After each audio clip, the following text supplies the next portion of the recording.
So Chloe, would you introduce yourself, please? Yeah, I'm Chloe Metcalf, Mm-hmm. and I work at International School Brunei. Yep. I've been head of early years, and I'm head of the Cash Training Centre in Education, and I'm now running the Kuala Belek School for International School Brunei, aged 2 to 12. Right. That's a lot of things that you're doing. Yes. And you've been in Brunei how long? It's my third year.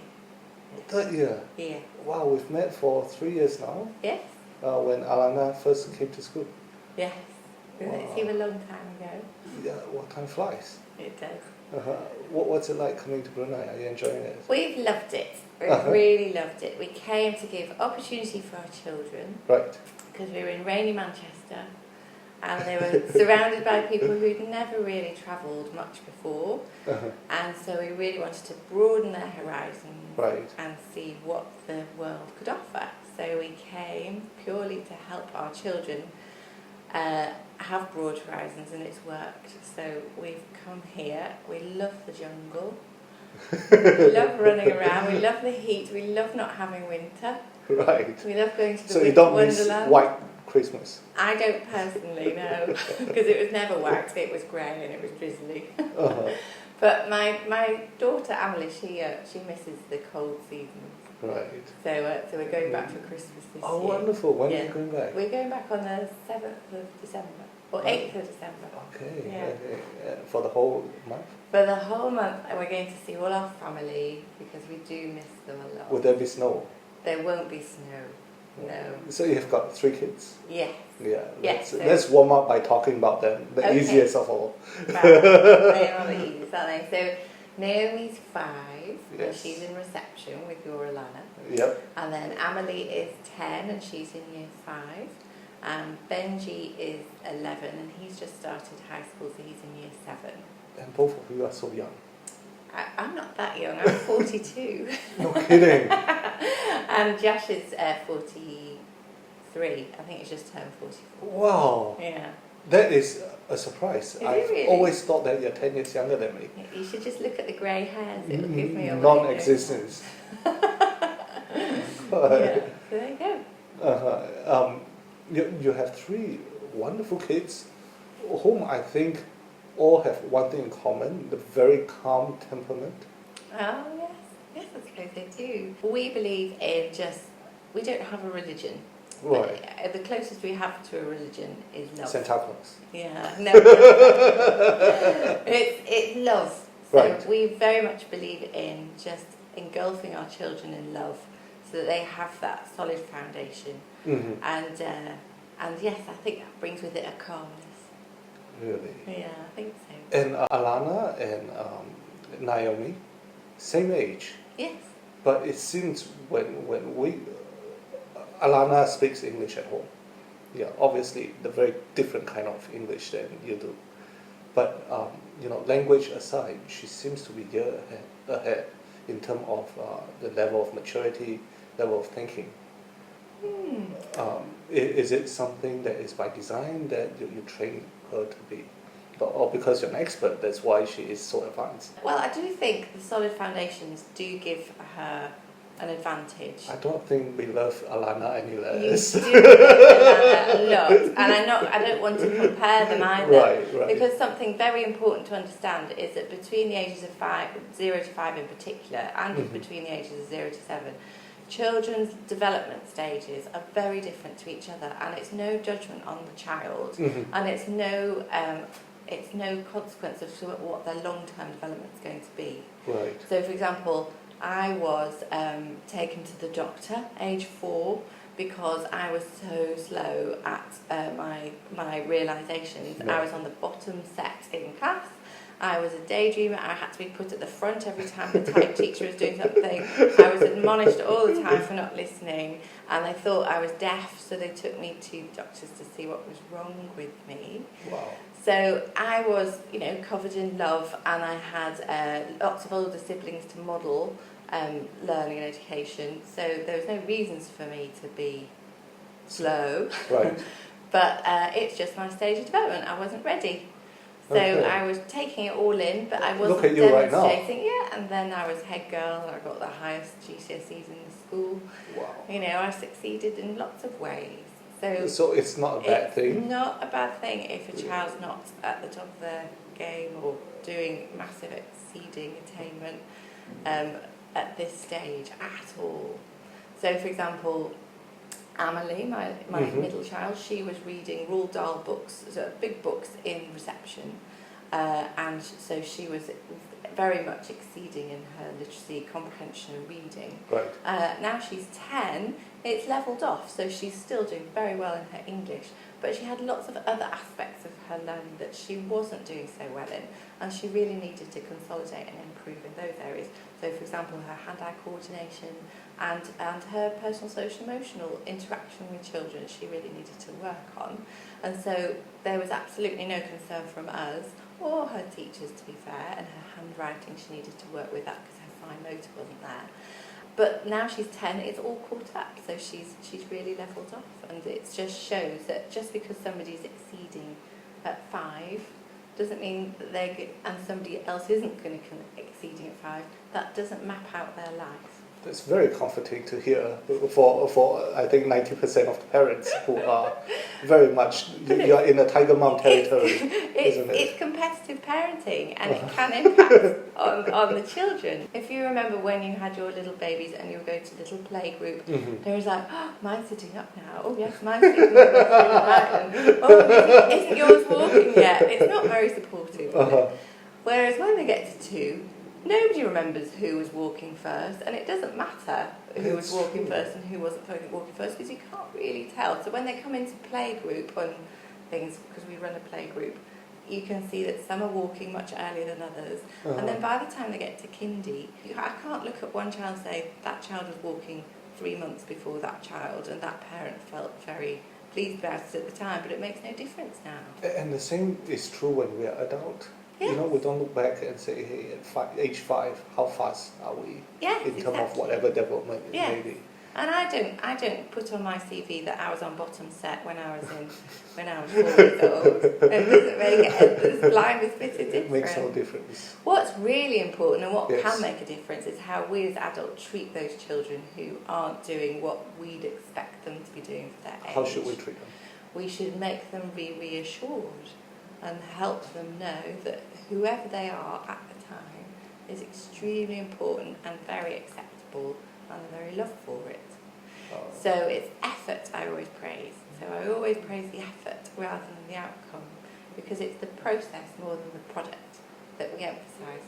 So, for example, Naomi can do quite a lot of things for her age, but it's very, very, very important that she's challenged to stretch to the next step. Because what can happen is if somebody's confident because they can do something and they get lots of praise all the time for the fact they can do it. They get complacent. They get scared that they are liked because they can. And then they fear trying something new in case they lose your love and lose your praise because they're demonstrating that they can't do something. So the fear of getting things wrong can stop children stretching and challenging, and they can lose their love of learning. And that happens at a very young age. I remember just recently, Alana said, I don't want to participate because I might lose. Yeah. And she's 4. Yeah. Crazy. Whereas if she's getting loads and loads of praise for just having a go, it's brilliant, isn't it? And then they think, oh, it's brilliant because I had a go. And then when they do achieve something, yes, we definitely acknowledge that they've achieved something. But we say, you've achieved it because you kept trying. It reminds me of the things I read in the book Mindset, where growth mindset. Yeah, growth mindset. So you praise for the effort. Yeah. You don't praise kids for the intelligence. Very true. You know what is interesting? A very short conversation that I picked up from you when you commented about Emily. Asian parents, we would talk about their maths, their English, their science, whatever. And on the other hand, you were talking about the social behavior, you know, the writing skill, things like that, which we pay literally no attention on. And here you are, a kids expert, not putting any emphasis whatsoever in the very traditional or expected things that we Asian parents pay attention to. Who is wrong? Nobody's right or wrong, because if I'm putting emphasis on reading, right, to enable a child to read, they have to be able to speak, to understand the pattern of language, and to be able to speak, you need to be able to understand, and to be able to understand, you need to be able to listen and pay attention. So children, to get to the reading stage, have to be covered in language and attention and interaction from both adults and children, so that they get a vast expanse of vocabulary, and then that helps them understand because they've been listening, and then that will help them to speak. And until we can speak a lot and express our feelings, which links to the personal, social and emotional development as well, it all feeds into being able to read. So we've all got the same aim. So the foundation. But it's trying to get the foundation, which is why the early years is called the foundation stage.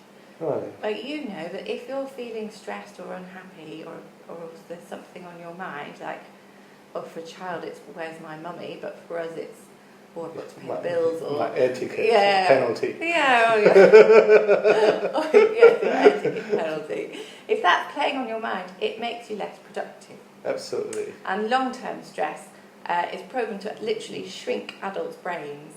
So the synapses start losing connections in aspects of the brain which are for decision-making, and the stress part of your brain gets bigger, and so your capability to be more efficient is lessened, and those parts of the brain shrink and your brain gets smaller. So for adults, stress makes you less effective. We all know that. And exactly the same is for children. So essential to create a happy environment. Yes. How do you do so? Lots and lots of different ways, but the essential part is... Lots and lots of different ways, and lots and strategies you use. Right. But the essential ingredient is that you get to know the child.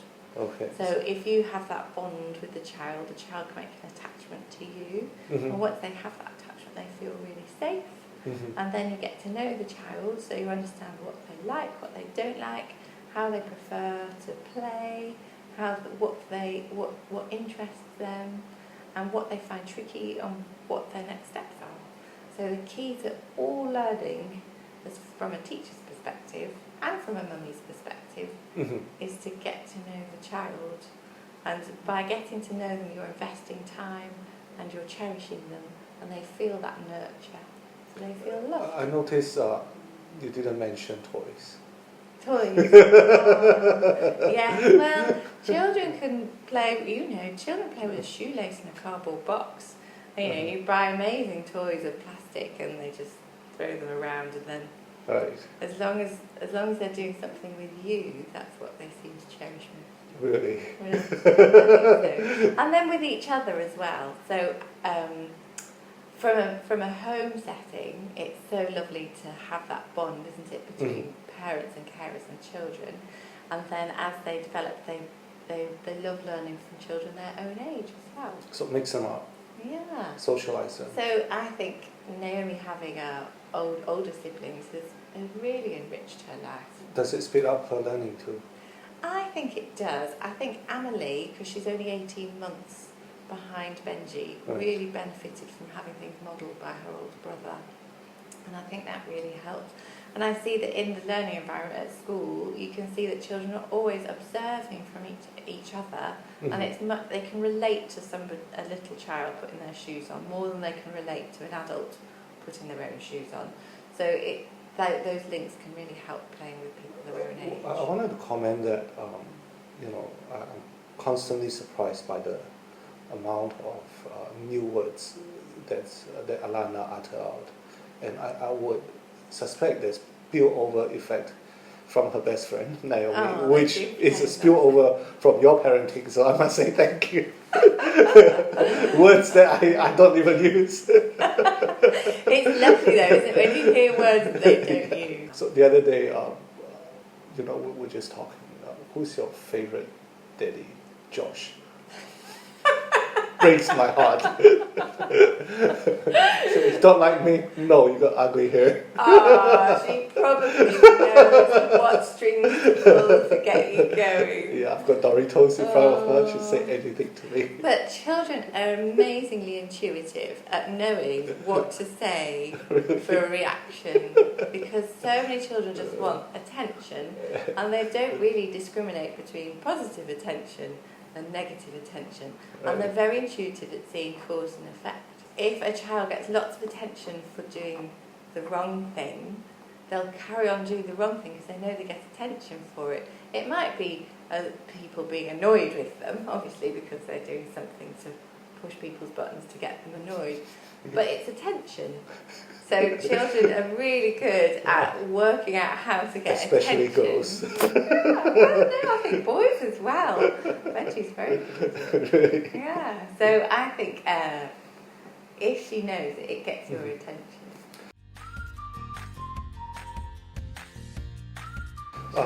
We touch on something very important, which is listening. I'll share with you a real case study that happened last week. So Sienna and I, and Alana and some friends were out there scooting. She was just 20 feet in front of me, and I say, Sienna, can you stop and wait for me? She just went on, continued, and then just ignored me totally. I have to shout, and then the louder scream got her attention. She got an earful from me. Because of safety. Yeah, we're by the roadside and all that. Yeah. How do you get? And I blame it on iPhone, but I really blame it on me because I'm the one that gave her the iPhone, and since then she can't hear anything. Oh, do you think she gets focused into something? No, she learned to ignore. Oh. How do you get your kids to listen? That's my main question. Because it's hurtful, when you're the dad and they don't listen for such small instruction, feel you're not respected or not loved. And it can turn you into a nagging parent as well, can't it? Getting out of the door in the morning. And I haven't got it completely right either. So what does the super nanny do? I don't know what the super nanny does, but we do when it's becoming an issue, we do first what we'll say instruction, first time telling, second time telling warning, third time time out. Oh. No. Because they need, so for example, Naomi's issue at the minute. Wow, doesn't hurt. No, it doesn't hurt. But it's a lack of attention. So if I'm nagging, I'm giving our babies lots of attention, aren't I? So they know as long as they don't eat their tea, which is Naomi's issue at the minute, as long as she doesn't eat her tea, if I just keep on going on and on and on about her to eat her tea, she'll stop eating her tea because she knows that I'm going to give her lots of attention for it. She doesn't consciously think of it, but it does seem to work that the more attention and the more aggravated you get, the less likely they are to change their ways. And so we can all turn into nagging parents because we're giving tons of attention to our children. Reverse psychology. Yeah. So it's for your own mental health as well as to help them understand the impact of their actions. It's to not give attention. So that's why we do time out, because time out is the ultimate sanction of giving absolutely no attention to them. So define time out, like a room without toys, without nothing, or? No, I do. The kids get used to it, don't they? But so we've always done sitting on the bottom of the stairs, on the step. So Naomi has to sit on the bottom of the step. She knows it's a sanction. And she knows she's not going to get any attention for sitting there, and it's time for her to reflect. We get on, and I make sure I give attention to the others, so she knows she's not getting the attention. And then it's not meant to be too long, so the amount of time is in our control. She can't choose when to get off. So it's usually, she's 5, so we'll do 5 minutes. And then that's enough. And then she comes back and say, eat your tea. And if it's been something serious, we remind her why she's been on the step, just in a clear sentence. So you're on the step because you weren't eating your tea. You've got to eat your tea to get big and strong. Mm-hmm. That's it. And then she'll come back, and then we'll go through the process again. If she carries on not eating tea, she'll go back on time out. I want to hear about your observation and your comment on, on having helpers to take care of the kids. Is it good, bad? What, because this is a situation where we are, and what can we do to make the full use of this help and not spoil our kids? It's very interesting, isn't it, that we have so much help here. Yeah. And in the UK, to get a cleaner for 1 hour costs about $30.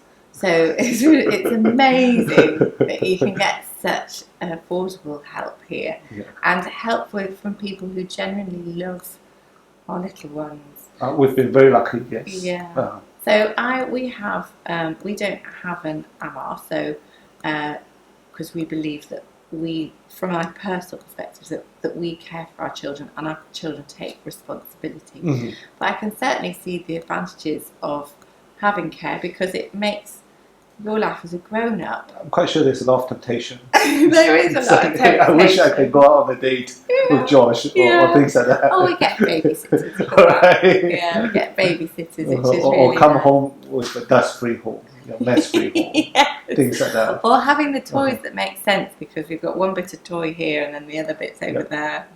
Doesn't work. Yeah. But you insisted on your value. Yes, we've insisted on it, and our children aren't most enthused about it. So, for example, Benji and Emily have to do the washing up every day. They get pocket money at the end of the week, so we have a running bank for them. Yeah, and they get $2 a week. They do the washing up, and Naomi, she's 5, so she puts all the cutlery out for tea time and all the meal times, and she feeds the cat, and Benji and Emily do cat litter tray. So they have responsibilities, and she absolutely loves it. She gets so excited to get her dollar at the end of the week. Yeah. Wow. Obviously they get lots of things anyway. She doesn't really need a dollar, but it's just really nice. And then when we go shopping, we say, your pocket money is at $12, what would you like to buy?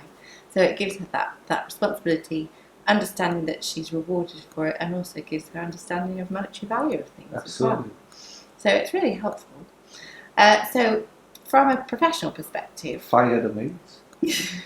From a professional perspective, you just have to be careful how you use your maids, because, and this isn't in the context of Alana, but very generally, I do see that a lot of children get cared for at home by a maid, and the maid doesn't necessarily speak to the child a lot through the day, because they've got all the house to tidy and all the chores to do. And so, as a result, the interaction could be really reduced. The best friend is TV. Yeah, best friend's TV, and the TV is a very passive instrument, and there's lots of evidence to show that the brain slows down very significantly through the passive use of the telly, and it takes 3/4 of an hour for the brain to get back up to speed after watching the telly as well. Yeah, so it can have a really negative impact on children's speech development and cognitive development as well.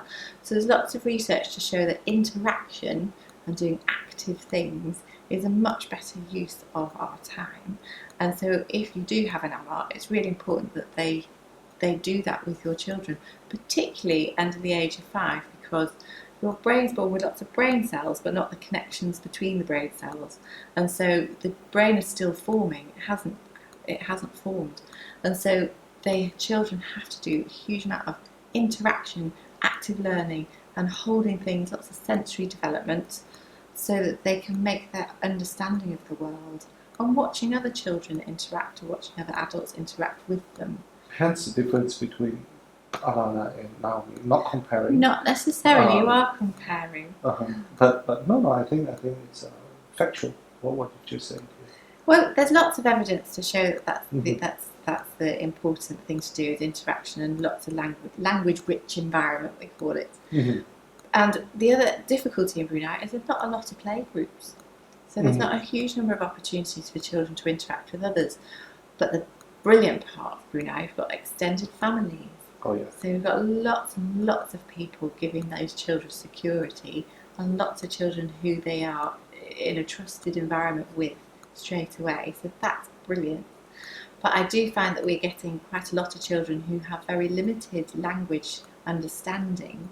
And there's different elements of it, but one of the elements is that we've got a lot of parents who both work, me and my husband both work, so that they're left with a maid for a lot of their parenting skills. Mm-hmm. And if that maid's not understanding the importance of talking to their children and interacting with them, then, and also having that language richness, that's a difficulty.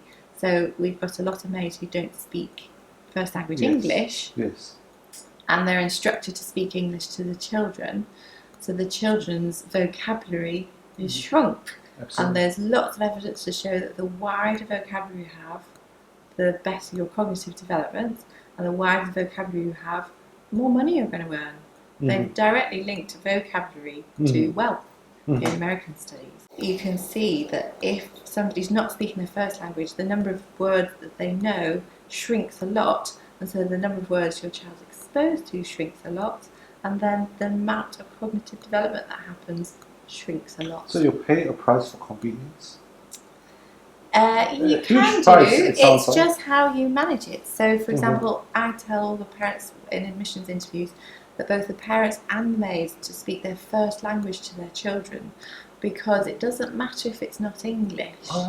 It's what they get the mastery of language through hearing fluency and rhythm of language, and the grammatical correctness of that language isn't taught to children under 5. They just understand what makes sense. But if they're always exposed continually to sentences that don't make sense or aren't grammatically correct or don't have the flow, that really impacts on their understanding of all their other languages when they transfer language. The best time to learn a second language is under the age of 5.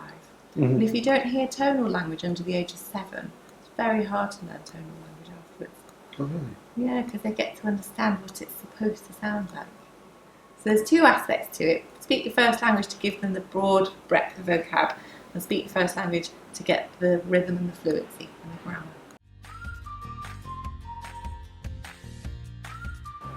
You also mentioned about giving tasks for your kids to do. So you train independence. Yes, and resilience. And resilience, yeah. Any advice on how you do that while everything is taken care of in the home? But they can still be given tasks. So they can still have responsibilities. So for example, if you've got pets and you've got fish, the children can be in charge of looking after and caring for those little animals, and that they can have specific things to do. So when they come home, they can empty their bag, they can put their washing in the wash pile, they can fix their bag for the next day, and they need to take the initiative to remember to do their homework. So, for example, screen time is an addiction issue, and they're still understanding what the impacts of that is long term for children. But we very much restrict our children's screen time to make sure they get interaction time, but we leave it as a carrot. So they have to do their homework first, and they've got to take the initiative to do their homework. Once they've done their homework, then they can have half an hour screen time, and they put a timer on their iPad to make sure they get their half hour. We do break the rules, we're only human, but that's at least the idea. But yeah, so I think we just give them that responsibility.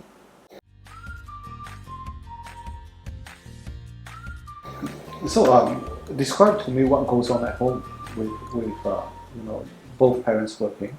I don't know. It's just who we are, isn't it? Do you follow strict schedules? We do have routine, but we're not very strict about it. We break rules. I think the children need to know when to break rules and which rules we're all right to break. One thing that I respect and admire about your family, especially you and Josh, is that you guys work full-time in the school. And then after that, you would invite friends for play dates during the weekend. I go, what's wrong with these people? Well, it seems like you really enjoy kids. We do, we love having children. And we feel like we're not very social, to be honest, because there's people being social all the time, but we like to be together as well, don't we? But we've always said our priorities are children. So we've done times in our life where we've job shared. So I've worked some of the week and he's worked the rest of the week. So there's always one person at home. So we both work, but both on a part-time basis, because for us it was more important that our children were with us than in a nursery or daycare centre. And similarly, I work a lot of hours. So our priority is Josh is primary carer now, and so he works in the school but not very long hours. And he could do a much more responsible job and much longer hours, but we've chosen deliberately for him to have a less, not less important job, but less hours commitment in his job, so that he can fully commit to our children, be there for them all the time. So he takes on a lot more stressful job than you. Yeah, he does. He's got the harder job. Yeah. Let's shift gear a little bit. You teach adult childhood education. You call it CASH, isn't it? Yeah, CASH. Can you tell me about it?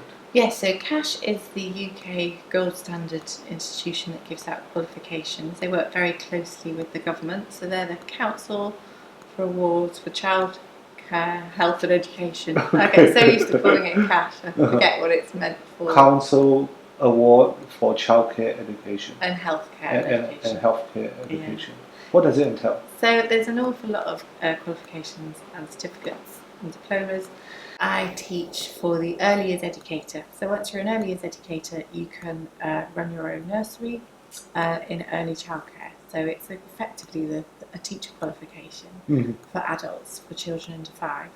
So yes, so I teach the diploma. And I also do a level 2 certificate as well.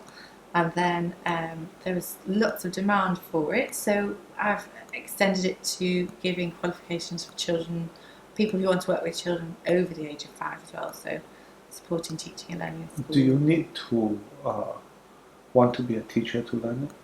No, so some people do it because they're parents and they want to just understand better about early childhood and early children's development and how to do things. We've got all our learning assistants in the early years department who've got a qualification in early childcare. And lots of people who are already working in the community, either in local schools, government schools, or in private nurseries, also do the qualification as well. What do you teach them? I teach them all sorts of things, but we very much look at how to help children in their development, keeping an eye on the curriculum. So we look at the early years framework, which is what we use in the UK. We look at the government standards we have in the UK, so we look at health, safety, safeguarding, so child protection, child welfare, emotional well-being, physical development, cognitive development. So we look at all the theorists and we look at all the philosophical approaches, and we look at the importance of active learning through play, but we criticise it as well. So I say, this is what this theorist says, this is what this theorist says. How do you think you apply those in practice? Do you see that working in where you work? Do you see it working where you're having a placement? Do you see it advocated by the government's curriculum? And then what do you think about it? Does it work? Is it effective? A lot of critical thinking. Lots of critical thinking. Well, how is it relevant to Brunei when the course is so far away in a totally different culture? I believe that children learn through active learning and they learn through play, and they believe and they learn through having a growth mindset, and children are children. So it's very interesting here because traditional approach is spoon feeding, saying sit down, do what I say, do this, do this, do this, do this, do this. It's very, very adult led, and do not make a mistake. Yes. And so the adults I have, it's a very big learning step for them. It's one, I'm not going to feed it to them. I say, look, here's all the information, here's the deadline. Let's all work together as a team, and then you present the information how you think is best. Because these are the assessment criteria, and you've just got to work out how to meet them. So lots of support, but a huge amount of initiative needed. So it's not prevalent here. Not prevalent here. Adult culture. For adult culture or for children's culture. Yeah. As a result, we're not very competitive. Well, you are competitive. You look at tiger parenting and go into playgroup in a very practical way. In competition, being productive, being creative in the workforce. In the workforce, we must look at trying to make leaders. Yeah. Because if you're looking at a factory, you have people all sat in a line, and you have them all doing the same thing repeatedly, and somebody's told them what to do, and you do not ask them to think. Very generally. Where if you look at a traditional classroom, you have them all sat in a line, all doing desks, all being told what to do, and been told not to question why they're doing it. They've just got to do it. In that way, we're going to be breeding factory workers. Whereas if you want to have architects, creative thinkers, and leaders, you want children to take initiative. You want them to question things. You want them to challenge things. You want them to explore. And the best way to do that is not to be telling them all the time what to do. Well, as a result, you call them 20 yards away, they don't listen. Yeah, but you give them so you say, why should you listen? So why should Naomi eat her teeth to make her big and strong? She knows that all her white blood cells are soldiers to fight off all the... White blood cells to a 5-year-old. And she knows it. She got soldiers inside. I'm feeding my soldiers. Wow. But, so they know the cause and consequence of things. Amelie needs to know that if she doesn't get dressed and she doesn't brush her hair in time, she doesn't put a sun cream on, she won't be able to get out the door, and then she'll be late for school, and that'll have consequences. So on a serious note, you are really preparing skills for the 21st centuries. Yes, we're trying to make people responsible. So with the listening idea, it's understanding that that's a responsibility, and that they understand the consequences. I don't lecture 3-year-olds in why it's important to listen, but we give them the parameters of behaviour parameters, and then once they've got that safety net of behaviour parameters, they can explore within that safety net that we've given them. So it's having, yes, exploring, but no, we're not going to explore what knives do when we chop them on our fingers. We're going to explore things in a safe environment. It sounds a lot like common sense, but something that is so much lacking when we're moving so fast, we forget the fundamentals. And what would you say the fundamentals are? As you say, listening, love, just paying attention to each other, being present. Yes, and for little people, having that interaction and that's the language makes such a huge difference. And speaking to secondary school teachers for literacy, it's reading. They say, I put in the foundations for language and interaction, and then children start reading. And I'm always amazed, working with my own children, but working with other people's children. Babies love books. They love them. They love looking through them. So it seems almost like there's an innate love of reading. No, there's an innate love of iPhone. There's an innate love of iPhone. But they're modelling the adults, aren't they? So if we're always on our phones, they're going to be on their digital devices as well. So if we do lots of reading, they'll do lots of reading. And that really helps. So my Benji's now in high school, and he's only recently taken up a love of reading, which I'm so really? I'm surprised. And it's had a massive impact on his English, and his English tutor says that's definitely what's having such a big impact on his literacy ability. What's the strategy to get them to love reading? Is it like model it yourself and doing that reading time with them? Reading time. Yeah. So when they're bringing their learning to read, like Alana and Naomi are both learning to read now, aren't they? It's so sweet. And just sitting down with them and having that little reading time, but not forcing it on them, so that they can see the achievements and not pushing it too much, so they don't lose their love of it. And then bedtime stories, and Josh is brilliant at doing bedtime stories. You'll be too tired by then. Yeah, I'm still working on my computer in the office. And so bedtime stories, but just sitting down on the sofa doing story time as well. It's lovely. And then if they see you reading, they do some reading as well. So for example, I love reading when we go on holiday, stuck in a book, and I'm sure it does help. But Kindle books are okay, aren't they? I mean, I know it's a screen time, but at least they know that you're reading. Let's talk about the transitioning, coming to Brunei.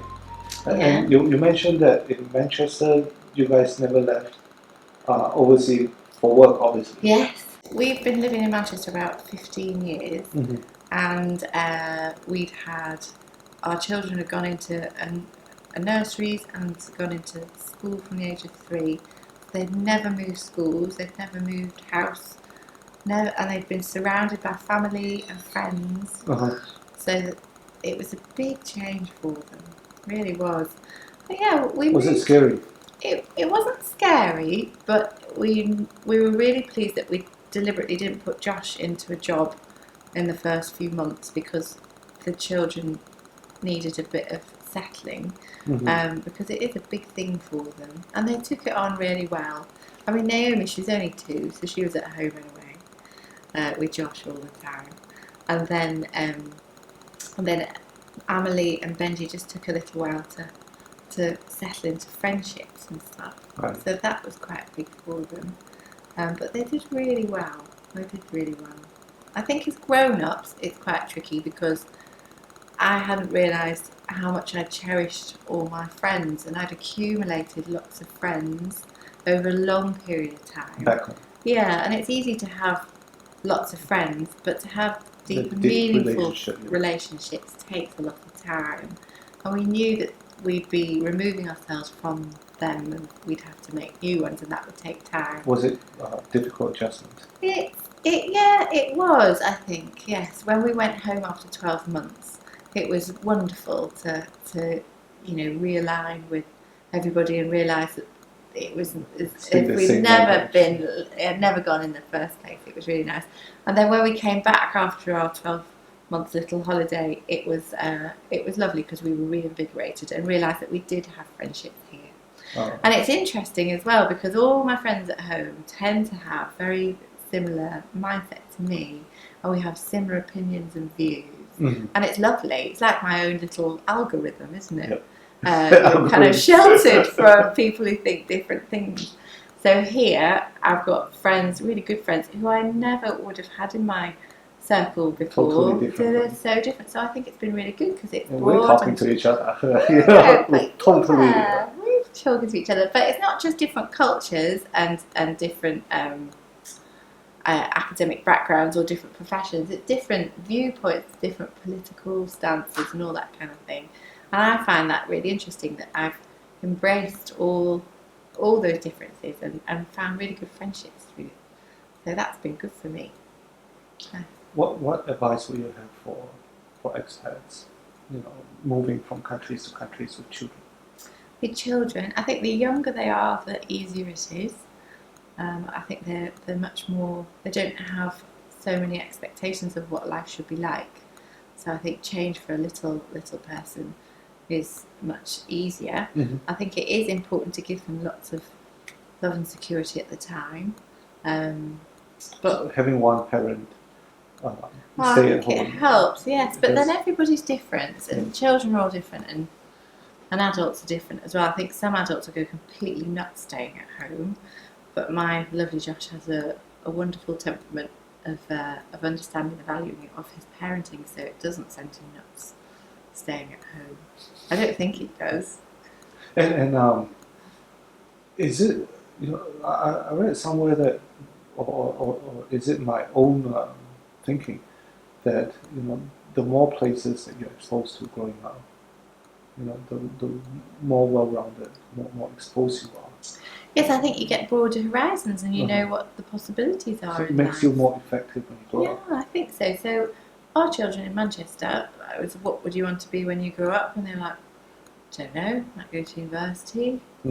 Why? Don't know. That's just because what everyone does. And that their ideas of what jobs to do are all circled around Manchester. Whereas now, I know that they can see people go in all different ways in life. They stay in Brunei, they go to different universities all over the world, and there's loads of different vocations and lots of different outlooks, lots of different ways of doing things. So you advocate for parents to move around for the kids? The only downside, I think, is that I've realised that I'm bringing my children up to be international, so I'm going to get the worst empty nest syndrome in the world because they're going to fly away, aren't they? Whereas I was, really looking forward to always having them down. They marry a Chinese wife or Indian girlfriend, boyfriend. But geographically, they could live anywhere. So you train them up to be I resilient. train them up and to international leave citizens. me. Which is a bit of a downside, but it's definitely for their benefit. But where we are in Manchester, we've got Josh's sister's only a mile down the road, so we've got all our, and then grandma's just 3/4 of an hour up the road and comes to visit all the time, and all their friends are just round the corner, and they're all growing up together. So they've got that extended family and extended community, which will always stick together, and they've got those long-term connections, which is wonderful. And we've taken our children out of that to the benefit of an international, global outlook, which is fantastic. And they've still got the connections there, but they are missing out a bit on having that hive of structure around them. I'm quite sure Facebook will help a little bit. Yeah, they've got a WhatsApp group. Okay. So Benji's got his WhatsApp group, Emily's got her WhatsApp group. Well, what is interesting about you is you're an expert bringing in the British education system to another country. What do you in coming here, you would have mixed with? It's not fair, the question, because you are working in an international school, but so the effect would be quite different as opposed to you coming to a local school.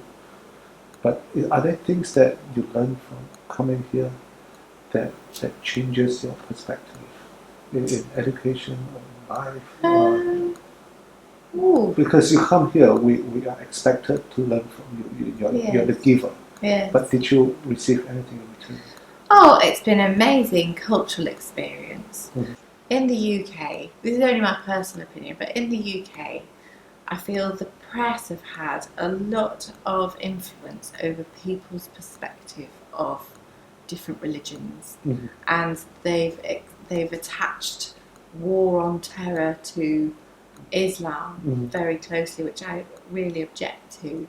And I feel it was having an impact in the community I was teaching in the UK, and people were responding defensively, and there started to be sides. You're defined as being a Muslim, you're defined as not being a Muslim, and I think that was causing difficulties,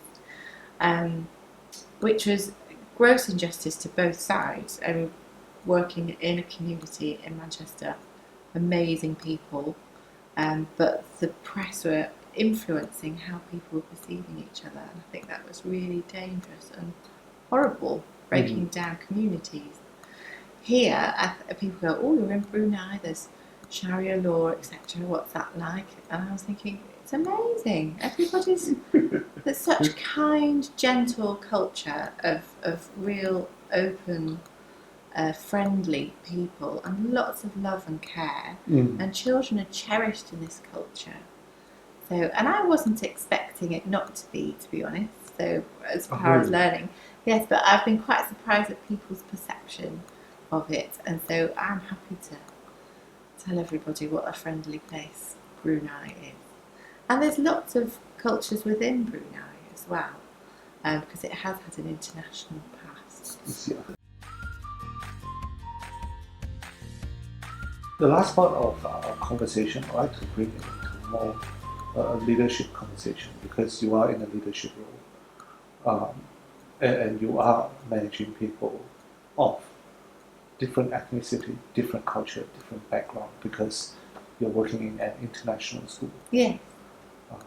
What leadership strategy do you have to align or to lead people of different background? Yes, so we do have quite a lot of different international nations. It's quite diverse. But there's a quality aspect to my leadership. So I embrace the positive, and just as we do with children, I help children feel really good about themselves by highlighting what they're doing really well as showing them the next steps for development.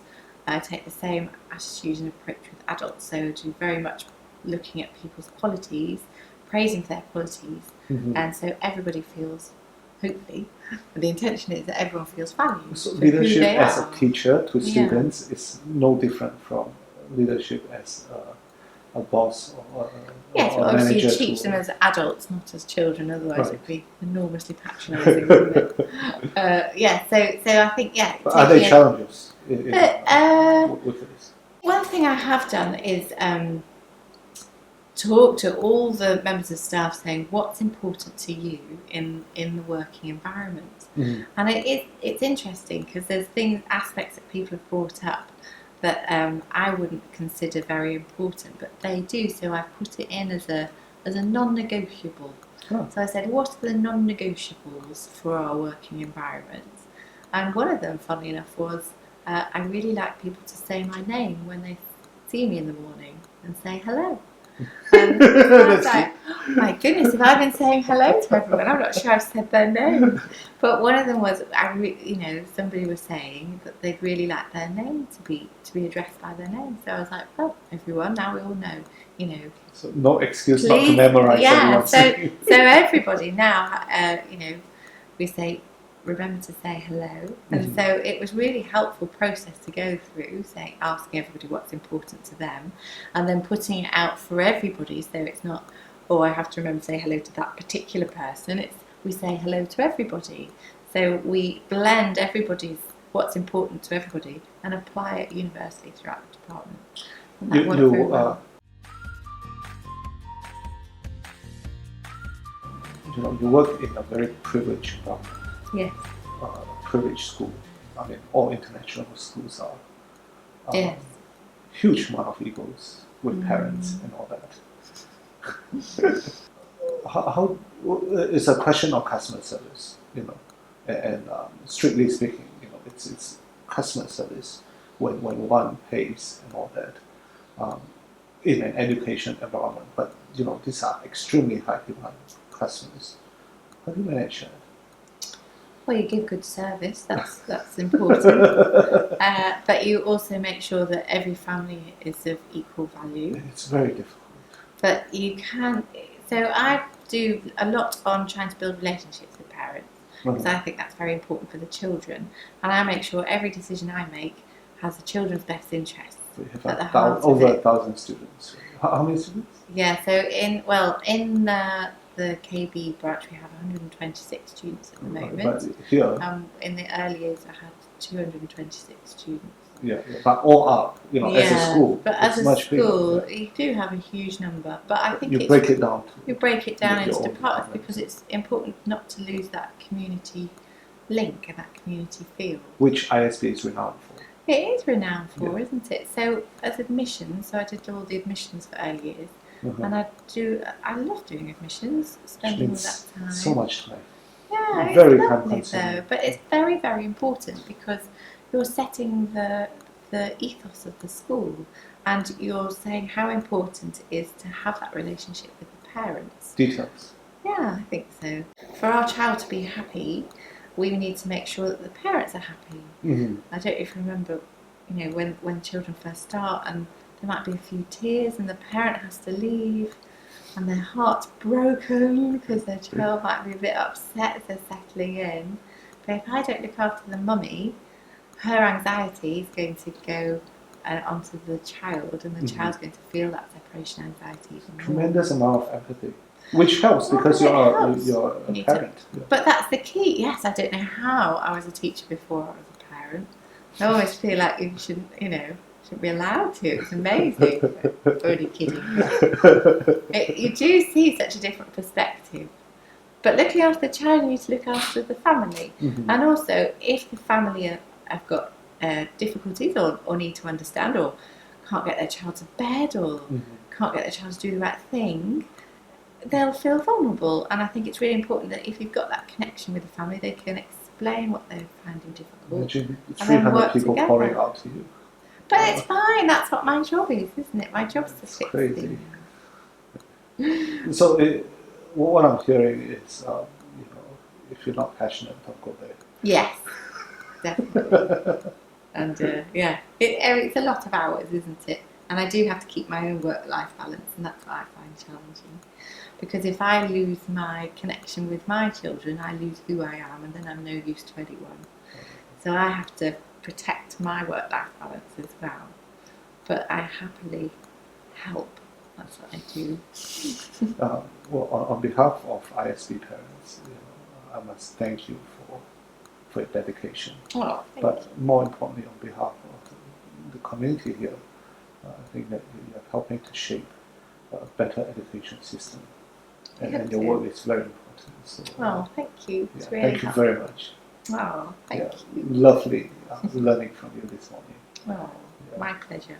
Thank you.